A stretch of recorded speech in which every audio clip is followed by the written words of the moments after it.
11 मई 1998 राजस्थान के एक सुनसान रेगिस्तान में अचानक जमीन कांपती है।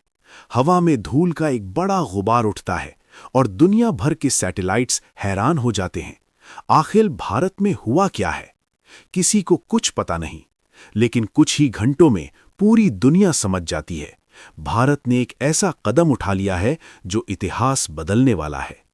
एक सीक्रेट ऑपरेशन, इतना खामोश कि दुनिया की सबसे ताकतवर नजरें भी इसे पकड़ नहीं पाईं। ये सिर्फ एक टेस्ट नहीं था, ये एक ऐलान था। भारत अब न्यूक्लियर पावर बन चुका है। ये कहानी शुरू होती है उस दौर से जब दुनिया दो हिस्सों में बटी हुई थी। एक तरफ अमेरिका, दूसरी तरफ सोवियत यूनियन। दोनों के पास परमाणु हथियार थे और ताकत का मतलब था न्यूक्लियर शक्ति। भारत उस समय एक विकासशील देश था, लेकिन खतरे बढ़ रहे थे। 1962 में चीन के साथ युद्ध हुआ और 1964 में चीन ने अपना परमाणु परीक्षण कर दिया। ये भारत के लिए एक बड़ा संकेत था। फिर 1974 में भारत ने अपना पहला परमाणु परीक्षण किया, जिसे स्माइलिंग बुद्धा नाम दिया गया। ये परीक्षण राजस्थान के पोखरण में हुआ था। लेकिन इसके बाद भारत पर अंतर्राष्ट्रीय दबाव बढ़ गया, आर्थिक प्रतिबंध लगे और भारत को अपना कार्यक्रम धीमा करना पड़ा। लेकिन कहानी यहीं खत्म नहीं होती। 1990 के दशक तक हालात और गंभीर हो चुके थे। पाकिस्तान भी गुपचुप तरीके से अपना परमाणु कार्यक्रम आगे बढ़ा रहा था। रिपोर्ट्स के मुताबिक वो भी जल्द ही टेस्ट कर सकता था। भारत के सामने अब एक बड़ा फैसला था। 1998 में भारत में नई सरकार बनी और प्रधानमंत्री बने अटल बिहारी वाजपेयी।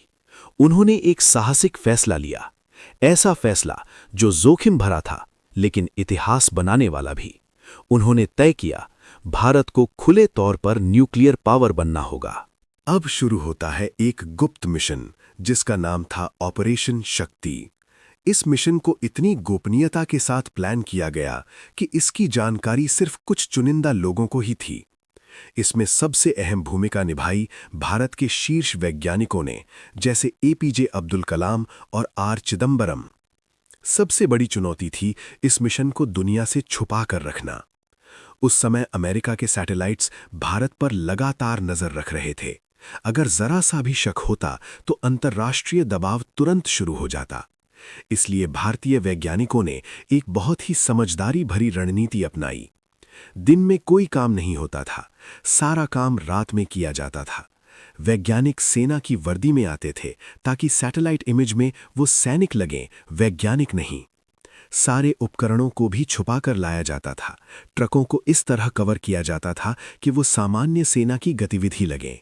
पोखरण के रेगिस्तान में जमीन के नीचे गहरे गड्ढे बनाए गए जिनमें परमाणु उपकरण लगाए गए।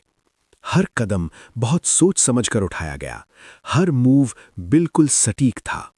फिर आता है वो ऐतिहासिक दिन, 11 मई 1998। सुबह का समय था, सब कुछ तैयार था। एक आदेश दिया गया और कुछ ही सेकंड में जमीन के नीचे एक शक्तिशाली परमाणु विस्फोट होता है।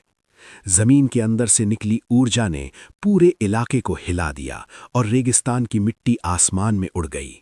भारत ने एक साथ 3 परमाणु परीक्षण किए। ये ऑपरेशन इतना सटीक था कि इसकी भनक किसी को नहीं लगी। दुनिया के लिए ये एक बड़ा झटका था।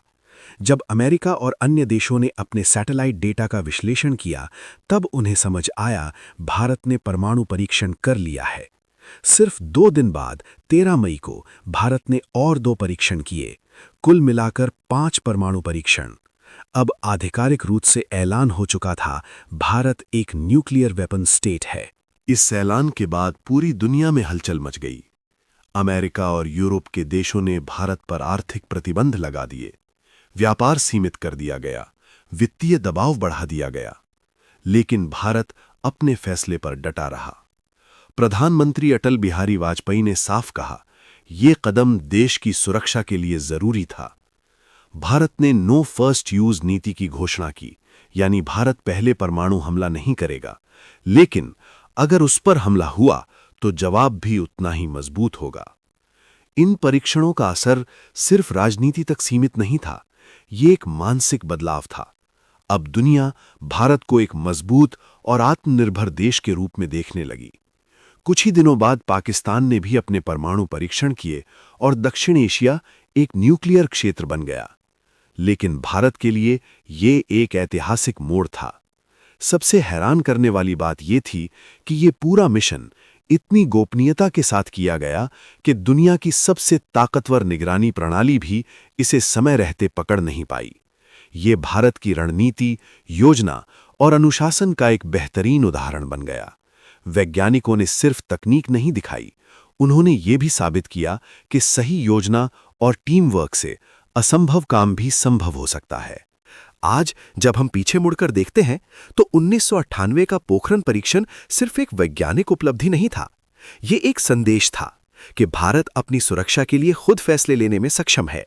ये एक आत्मविश्वास की कहानी थी, एक पहचान का बदलाव था, एक विकासशील देश से एक न्यूक्लियर पावर बनने का सफर।